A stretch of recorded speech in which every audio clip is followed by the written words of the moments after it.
Hi, I'm really happy to have Colby Gordon with us today.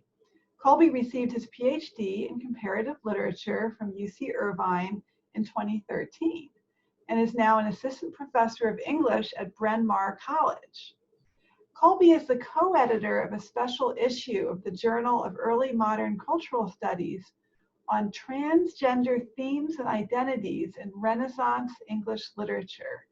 And he's also writing a book on this topic. And I thought it'd be really great to learn more about it. What are transgender issues in the Renaissance? So, hi, Colby. Hi, thank you so much for having me. Always so great to see you.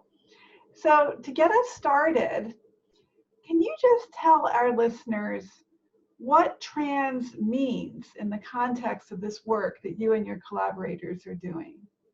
Of course, and it's a great idea to start with some sort of rough and ready definitions, so I'm happy to provide that. People who are transgender do not identify with the gender they were assigned at birth. As a descriptor, trans is an umbrella term, so it refers to trans men and trans women who may or may not have engaged in some form of medical transition, but also people who feel that the gender binary doesn't really capture their experience of gender either. So genderqueer people or non-binary people or third gender people are also included under the trans umbrella. So when Simone Chess and Will Fisher and I decided to put together a collection of essays on early modern trans studies, we gathered a group of scholars who specialize in Renaissance literature, and we asked, in a very open-ended way, where do you see some version of trans experience in the 16th and 17th centuries? Are there characters or texts that you think belong to transgender history? Are there special vocabularies or kinds of terminology that were used in that period that would be relevant for us to think about, even though they were invented hundreds of years before the term transgender was actually coined? Centuries before medical technologies of transition were even available. And we received 13 of the most inventive, surprising, thoughtful essays I've ever had the pleasure to read. So it's been a wonderful experience. That is so cool. So that's really helpful to hear the concept and also the breadth, as well as the specificity of what trans means in this context. I have a feeling that many of our listeners will be surprised to learn that there were trans people before the modern era, before hormone therapy and gender affirmation surgery, and before the genesis of our current vocabularies around these kinds of identities. So were there trans folk in the Middle Ages and the Renaissance? Enlighten us. I love a good yes or no question. Yes, there have always been trans people. And I think you're absolutely right. The way that most people, most cisgender people think about trans experience is really by associating it with medicine, and specifically with the surgery, right?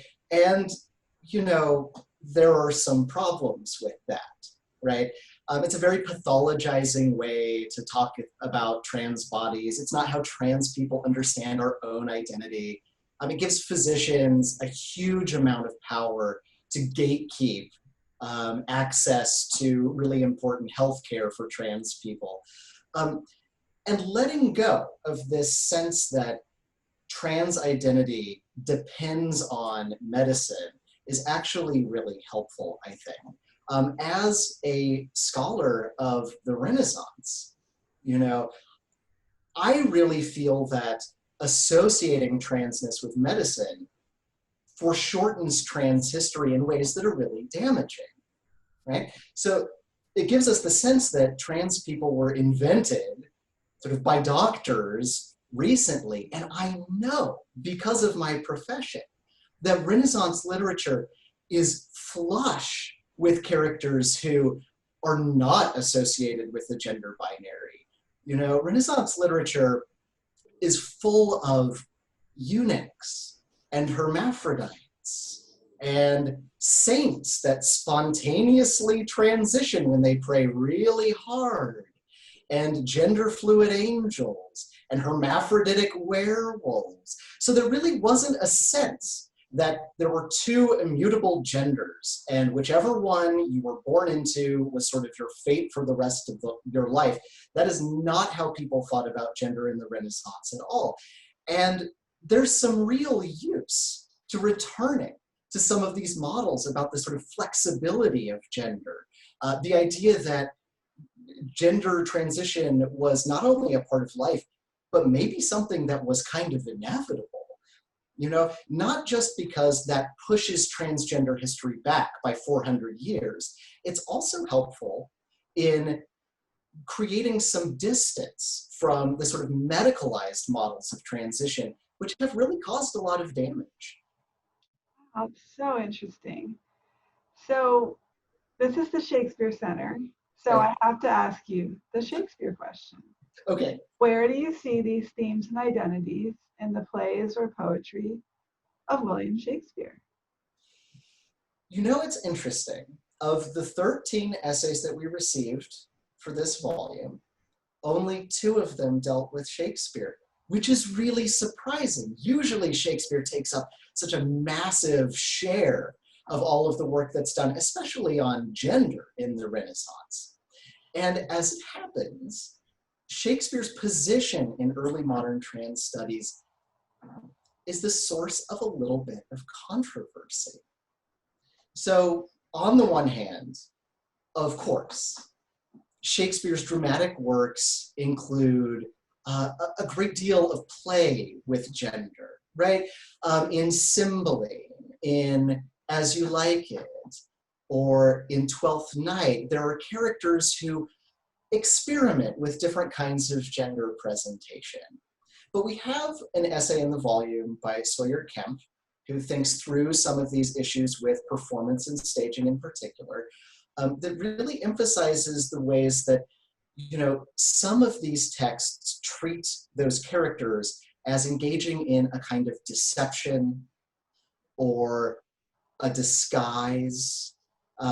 Usually they're sort of putting on this different presentation in a kind of temporary way. Often it's very instrumental. It's geared at gaining access to a love interest, for example.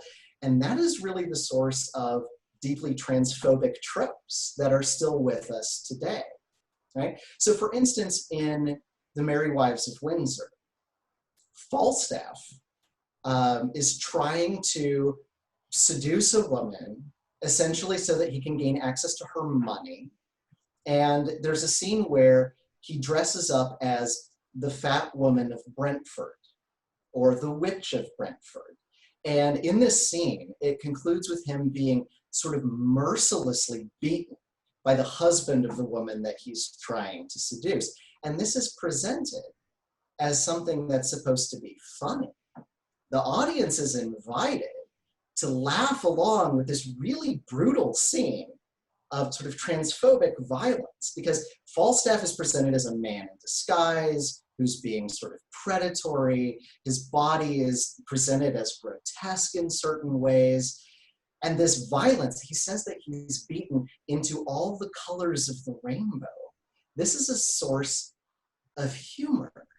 You know, and it's a scene that really could have been written by any Republican state senator who's promoting a bill to ban trans people's access to public bathrooms, right? Because all of those tropes are present, right? Was there anything in Shakespeare that helps the trans cause?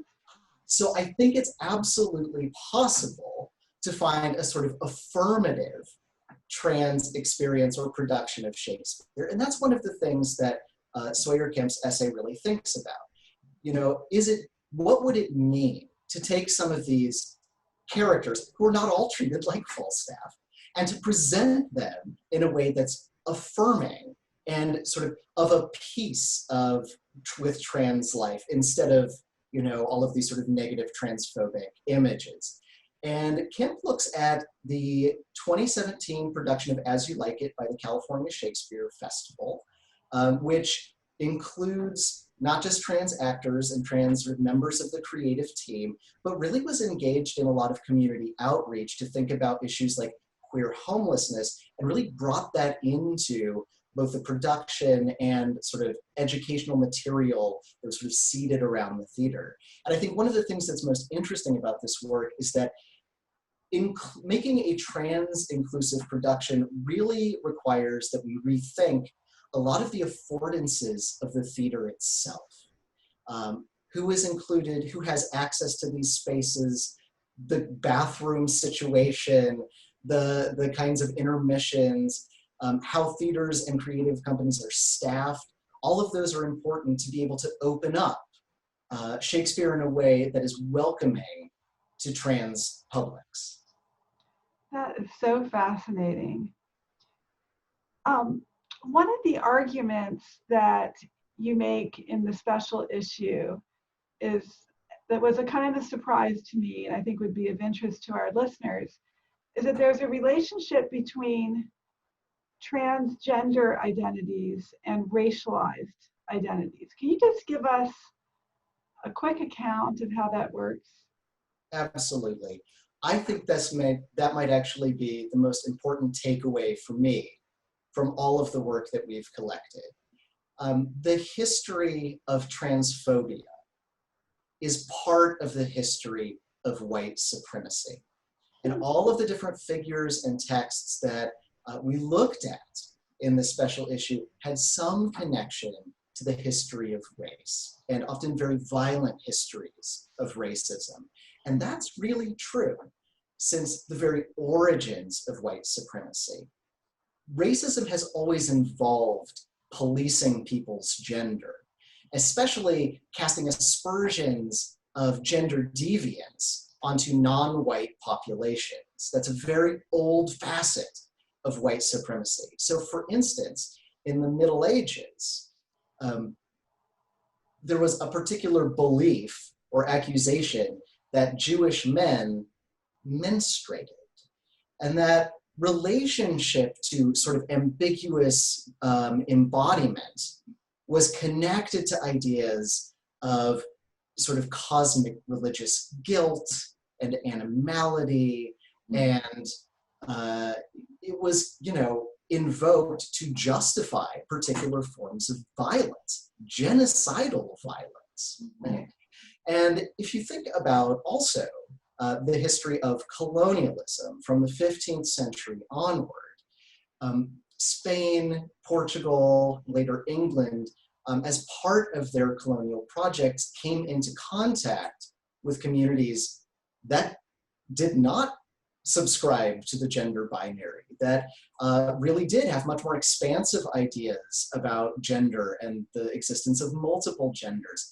And part of the genocidal project of colonialism was to really brutally repress those different ideas about what gender might be and what gender embodiment should be.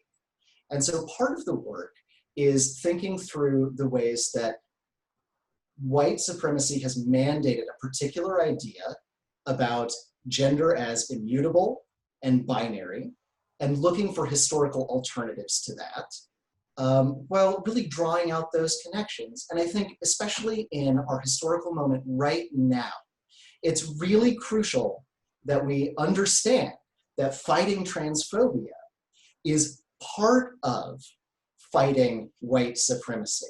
And you cannot, in any meaningful way, work for trans rights while ignoring racist violence. Those are actually the same project. That's so deep and so fascinating. I know you're, in addition to editing this special issue, you're also completing your own book about trans identities and religion, right, in the Renaissance. So can you tell us just maybe a little bit about your favorite chapter? Of course, yes.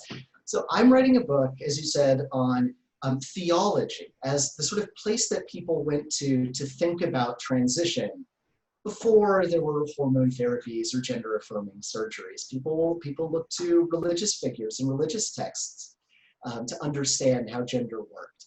So the book is called Glorious Bodies, and the glorious body is the body that you get after you've been resurrected and perfected. And that vision of perfection often included some form of gender transformation. Right? So the book is Glorious Bodies. The chapter that I'm working on now is about Paradise Lost, and it's about transgender pregnancy in Paradise Lost. So this is actually a very, very old idea, several thousand years old, right? In the book of Genesis, Eve is taken out of Adam, right? And it's a little bit unclear what Adam's body was like before Eve was extracted from it. There was a sense that perhaps Adam, created in the image of God, was a sort of hermaphroditic figure. And so the birth of Eve really is often represented as a physical birth. And so and in Paradise Lost, it really does appear to be when Adam is kind of remembering what it was like when Eve is pulled out of him. He really invokes a lot of the tropes of, for instance, cesarean sections as they were performed. So I'm putting Paradise Lost into conversation with sort of contemporary accounts of trans pregnancy. Wow, that is so fascinating. Well, Colby, it's always just delightful to talk to you. We really look forward to the time when you can be back at the New Swan with us and celebrating in person. But until then, we're really interested in your scholarship, proud of everything that you've done, and we'll look forward to talking to you again. Well, thank you so much for having me.